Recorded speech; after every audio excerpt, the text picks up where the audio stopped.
ব্যবসায়ী ব্যবসায় সম্প্রসারণের লক্ষ্যে 2024 সালের অক্টোবরে ভিকটিম আব্দুর রহমানের মাধ্যমে 60 লাখ টাকায় শ্যামবাজার কাঁচা বাজারের একটি দোকান ক্রয় করেন। দোকান হস্তান্তরের সময় ভিকটিম তার কাছে অতিরিক্ত আরো 24 লাখ টাকা দাবি করলে তাদের মধ্যে তীব্র ব্যবসায়িক বিরোধের সৃষ্টি হয়। এই বিরোধ থেকেই নয়ন প্রায় 1 বছর ধরে ভিকটিমকে হত্যার পরিকল্পনা করে। আপনাদের সাংবাদিক বাইরের সামনে আমার ওয়ারিসূত্রে একটা সম্পত্তি ছিল, একটা দোকান ছিল আমার মার। এটা আমার মা আমাকে দিয়ে গেছেন মারা যাওয়ার আগে। আমি এটা 10-15 বছর যাবৎ ভোগ দখলে আছি। নিজে ব্যবসা জানি না, আমি এটা ভাড়াতে রাখছিলাম। একজন ভাড়া এসে 2 বছর 3 বছর থাকছে, চলে গেছে। আরেকজন এসে 2-4 বছর থাকছে, চলে গেছে। এমন করে আমি এটা চালাইতাম। তারপর একদিন লাস্ট যে লোকটা ছিল ও ছিল রহিম পাটোয়ারি। রহিম পাটোয়ারি আমরা চাপ দিতেছে যে আমি রাস্তার পার নিমু, দোকান নিমু। আমি একটা রাস্তার পার মেন রোডের দোকান নিমু, আমি ঘর ছেড়ে দিব। তো আমার 20 লাখ টাকা অ্যাডভান্স হয়েছিল আমার কাছ থেকে, যে আমি নিছিলাম ওর কাছ থেকে। আমারে 52,000 টাকা ভাড়া দিত। তো আমি আমার টাকা ওরা শোধ করে দিয়ে আরও উঠাই দিলাম, দিয়ে আমার ছেলেরে দিলাম পরিচালনা করার জন্য। ওই এক সাইড পরিচালনা করতো, বাকিটা পেঁয়াজের কল ছিল, পেঁয়াজের কলের পয়সা আমার ছেলে উঠায় আমারে দিত। আমি দু একদিন পর পর কি প্রতিদিন একদিন যা চাটা খাইতাম। একটা সাইড পড়ে আসলে একটা কল আমি কাস্টমার পাইতেছিলাম না, মানে খোলালা পাইতেছিলাম না। তখন পাশে একটা রুমের বাংলাদেশ বিসমিল্লাহ বাণিজ্যালয়, ওইটা ভাড়া নিয়েছে কাল্লু মিয়া। কাল্লু মিয়া ভাড়া নিছে। তো কাল্লু মিয়া করলো যে ভাই আমি এটা নিম। তো কাল্লু মিয়া এটা দেওয়া হইলো 6 লাখ টাকা অ্যাডভান্স নিয়ে। অল্প টুক জায়গা, কিছু জায়গা ছিল। তারপর আমার বিশেষ প্রয়োজনে সম্পত্তি বিক্রি করার, দোকান বিক্রি করার প্রয়োজন পড়ে।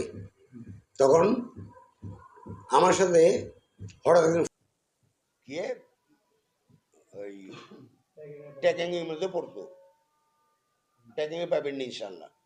আর এলাকার কোনো মানুষ দেখতে পাবেন না যে কোনো জায়গায় রহমান ভাই আমার লোক বসছে, না আমার দোকানে, না ওনার দোকানে, না আমি ওনার দোকানে গেছি, না উনি আমার দোকানে এসেছে। যখন মন্দিরের সাথে সম্পত্তিটা ঝামেলা হয়, তখন কি আপনি বুঝিয়ে দেওয়ার পরে না আগে? পরে নয়নকে বুঝিয়ে দেওয়ার পরে। তখন কি মন্দির কমিটির লোকরা ছিল না সাথে রহমান ভাইরাও ছিল? কোন রহমান? এই রহমান ভাই কথা বলতেছিলাম। আমি জানি না এটা কারা কারা ছিল। আমি তো এলাকা থাকি না, আমার টাকাও হয়নি। এখন আপনি এটা কি দিতেছেন? এখন আপনার যে ডিগ্রি হয়েছে এই জন্য যে আপনি টাকা পাইতেছেন, আপনি সেটা না, যখন মিডিয়াতে দেখলাম যে এই ব্যাপার, নয় একটা দুর্ঘটনা করা ভালোছে, আমি 2 মাস তো ভাড়াও পাইতেছি না, কোনো কন্ট্যাক্ট পাইতেছি না, বাড়ির ঠায় ঠিকানা পাইতেছি না, সব জায়গায় খালি পাইতেছি 13 নম্বর রহমতুল টেরাস, 13 নম্বর রহমতুল টেরাস। 13 নম্বর রহমতুল টেরাস সেটা হলো এটা হলো নয়নের বাবার সম্পত্তি। 60 লাখ টাকা যে দিছে, ওটা কোনটা দিছে এটা কই পারবো না। বাজারে আর কোনো জায়গায় বিক্রি হয়নি, হইলে আমাকে আনেই তো বিক্রি হয়েছে একমাত্র আমারটা বিক্রি, মানে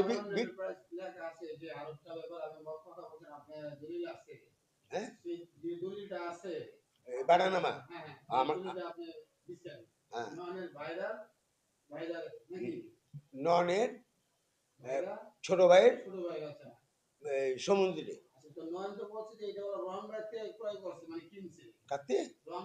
না না না, রহমান ভাই কোনো কিছুর মধ্যে নাই।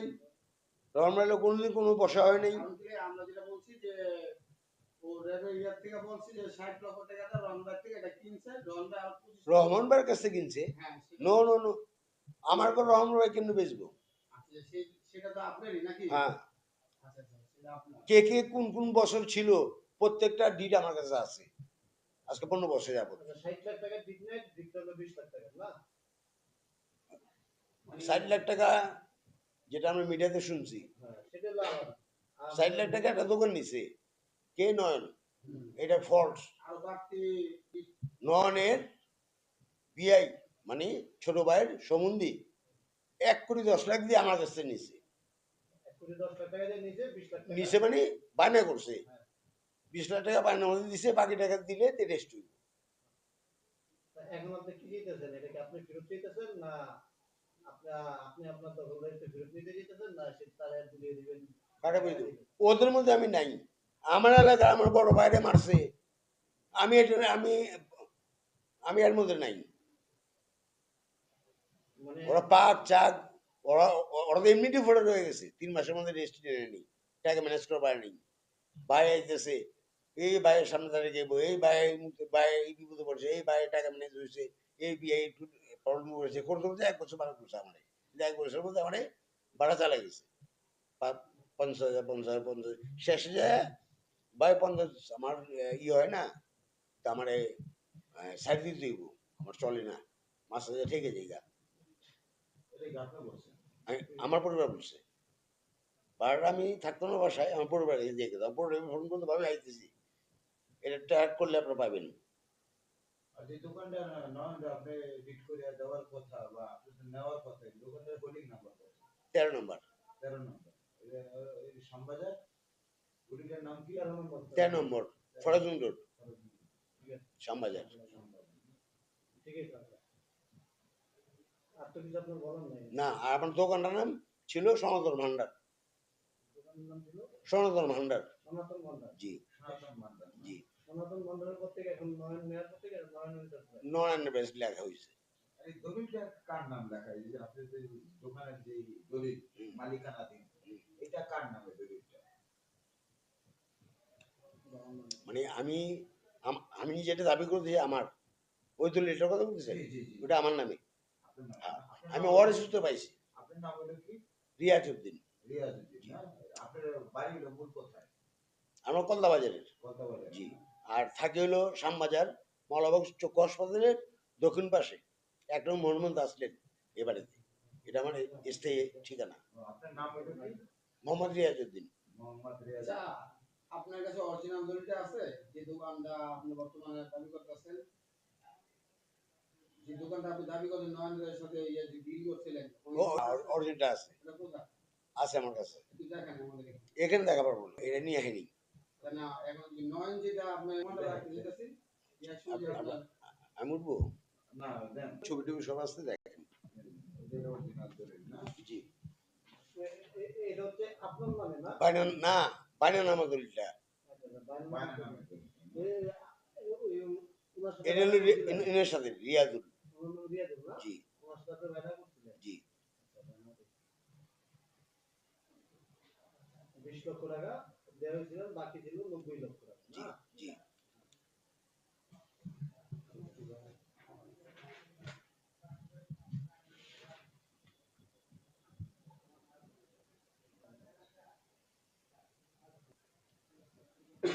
যখন এই মিডিয়াতে দেখলাম রহমান ভাইয়ের ঘটনা, ওরা ফোন করে পাই না, ওর বাইরে ফোন করে পাই না, ওর ভাই আয় পড়ছে, দুঃখ দিচ্ছে ভাই আয় পড়ছে অসুস্থ, মানে ক্লান্ত, তাদের 3টা বাজে বাসা ঢুকছে, যে কালকে আসুন, আপনার কিছু টাকা নিয়ে আর ভাড়া 2 মাস যে আটকে গেছে এটা নিয়ে কালকে আসুন। যে কালকা আর আসলো না, না আসাতে আমার বড় বাবা বললো যে তুমি ফোন করো একটা, ফোন করলাম, ফোন বন, আর বাইরে ফোন করলাম, বাইরের ফোন বন। তা আমার কইলো যে ভাই আপনার সমাজের মধ্যে একটা, না ওই ফোন করছে, ফোন করলে ভাই আজকে আয়া পারুম না, আজকে আয়া পারুম না, শ্যামবাজার গ্যাঞ্জাম লাগছে, বাজারিতে মারামারি লাগছে। এই কথাটা কে বললো? নয়ন বললো আপনার সাথে আমারে, কি কথা হলো? আমি টাকা মানে ভাড়া দাবি করাতে, কখন আপনার বাইরে নিয়ে যেতেছেন। এটা কবে বলছে এটা? এটা খুব সম্ভবত 10 তারিখে ভাই এসে 11 তারিখে বলছে, 11 তারিখে কিন্তু ওই যে মারাটা হয়েছে। 11 তারিখে বলছে। আর 11 তারিখে মার্ডারটা হয়েছে, এটা 12টা বাজে ঘটনা। এখন আপনার সাথে কথা হয়েছে কটা বাজে? আমার সাথে কথা সন্ধ্যার পরে, সন্ধ্যা। সন্ধ্যার পরে, নয়নের সাথে কথা হয়েছে 11 তারিখ সন্ধ্যার পর আপনার সন্ধ্যার সাথে? পরে, হ্যাঁ। যে আমি আগামীকাল আসতেছি বাইরে নিয়ে, ঠিক বিকাল 4টা বাজে, শুক্রবার দিন বিকাল 4 থেকে 5টার মধ্যে আসতেছি। তারপরে তো মোবাইল বন আইসি দোকানে, আমি বলছি আগের অবস্থায় আছে, ওর থেকে এত ভাড়া পাইতাম, কালোর থেকে খলের থেকে কত পাইতো না পাইতো, টাকা চেয়ে বেড়েছি। কালো মানে ঝাড়ি দিয়ে উঠছে, এই দোকান আমার, এটা মালিক আমি। তুমি মালিক? তুই মালিক, তোমার কাগজ কু, কাগজ দেখাও। কয় আপনি কইছেন না যে ওনার কাছে আমি চালাইছি, এর লাগে 20 লাখ টাকা দিয়ে হের কাছে তুলইছি তো কাগজ দেখাও। কাগজ আমার কাছে নেই, কাগজ হলো নয়নের কাছে। আপনার অনেক ফ্যামিলি হোক, অনেক ছুটা হোক, যাবেন ছুটা হোক, বহেন, তারপরে যাওয়ানো রইব। কে পাইব না পাইব ভাড়া, তখন তো তখন বসবো, আমি ভাড়া দিব না, নন সুইটার ঢুক, তারপরে যারা ভাড়া আমরা আসলে দিব। দেবো। ওদের ঠায় মানে ব্যক্তিগত দখলে দখলে আছে, আপনার সাথে এরকম খারাপ বিহেভ করতেছে, এবং ভাড়া আমার ব্যক্তিগত নয়নের দোকানের যে ম্যানেজার, ওনার নামে কালু ম্যানেজার না, নাকি? নয়ন ভাড়া দিছে ওর কাছে 20 লাখ টাকা অ্যাডভান্স নিয়ে, কালুর কাছে। ওই কালু বলতেছে। হ্যাঁ, কারণ আমি আজকে